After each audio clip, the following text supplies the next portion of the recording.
Olá, turminha do quarto ano, tudo bem? Vamos então para mais um módulo e esse módulo se chama Separação de Misturas. Vamos dividir ele em duas partes para não ficar tão longo aí, né? Bom, logo de cara a gente tem então essa imagem aqui, ó, que diz o seguinte, né?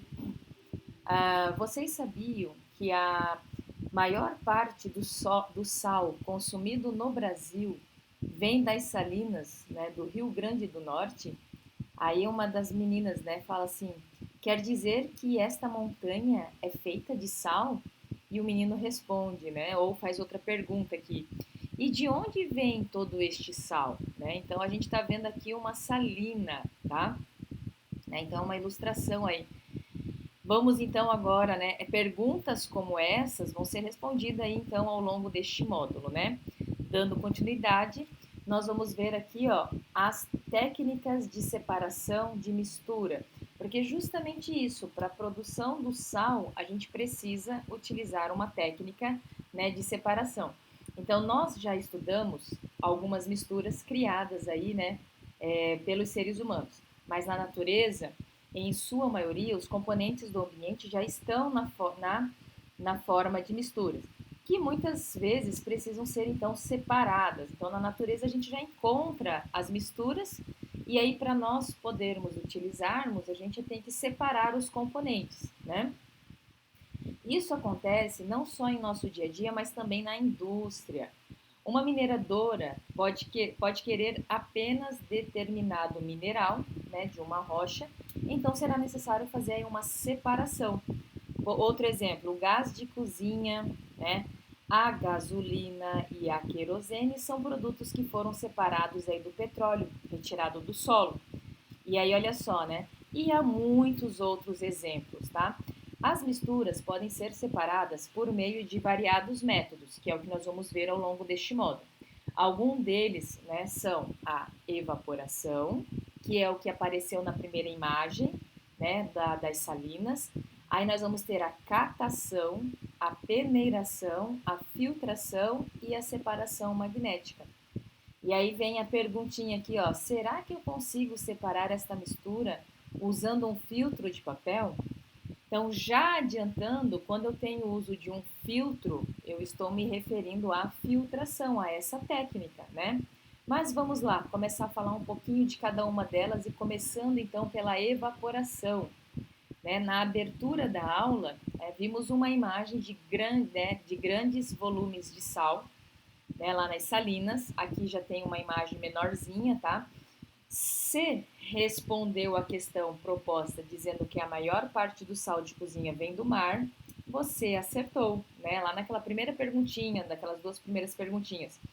Contudo, como o sal está dissolvido na água do mar, é preciso uma técnica para separá-los, né? Essa técnica está baseada na evaporação da água, ok? Então, o que seria a evaporação? Né? A evaporação é um processo muito comum no nosso dia a dia. E se você já reparou que as roupas estendidas no varal em um dia de sol ficam secas mais rapidamente do que em um dia nublado, você com certeza já conseguiu ter uma noção do que é a evaporação.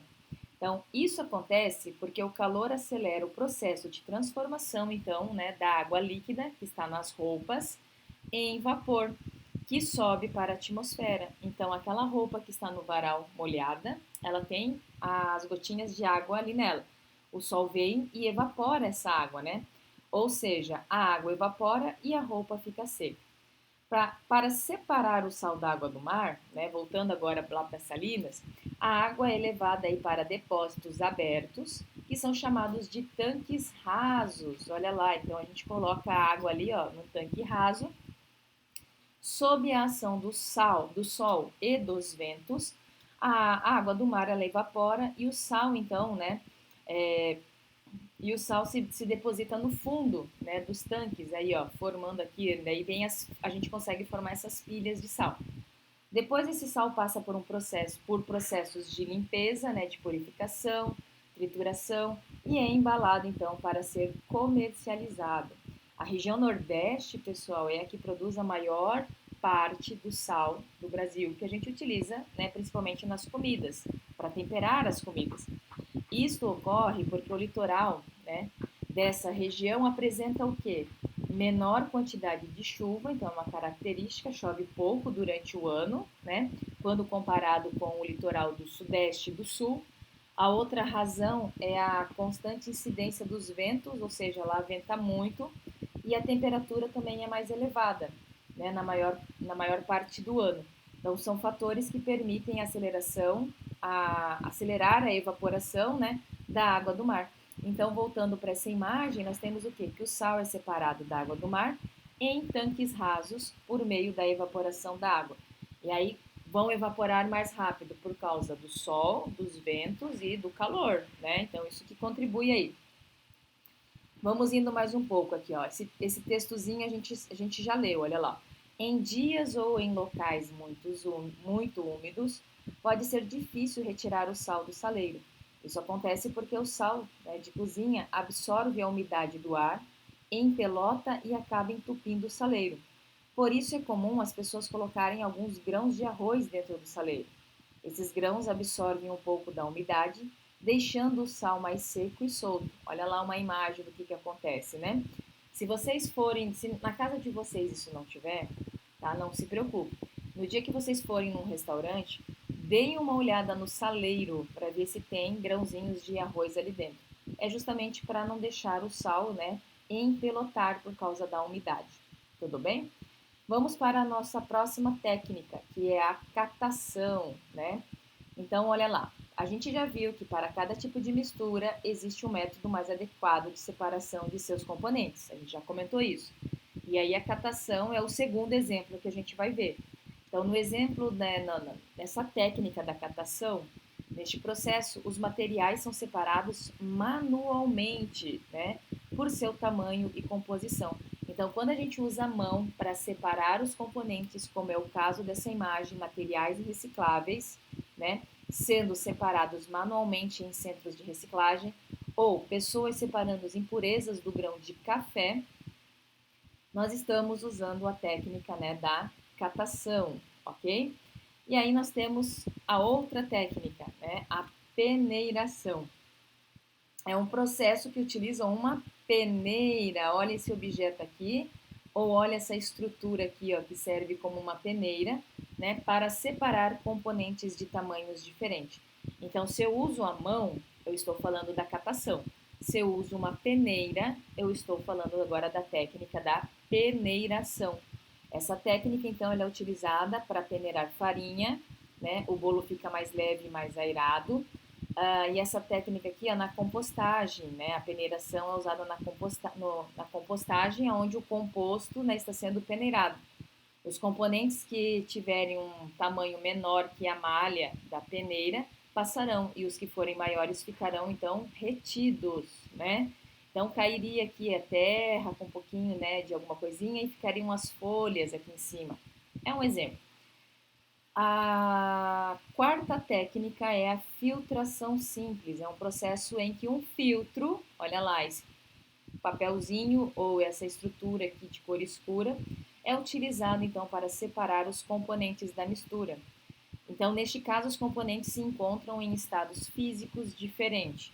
Então, eu tenho pó de café, a gente adiciona a água e a água, para ela passar, né, extraindo o café, né, não o pó, mas a essência do café, aí então a gente usa um filtro de papel. Então, aqui a borra de café fica depois aqui, né, e o café coado daí vem para baixo.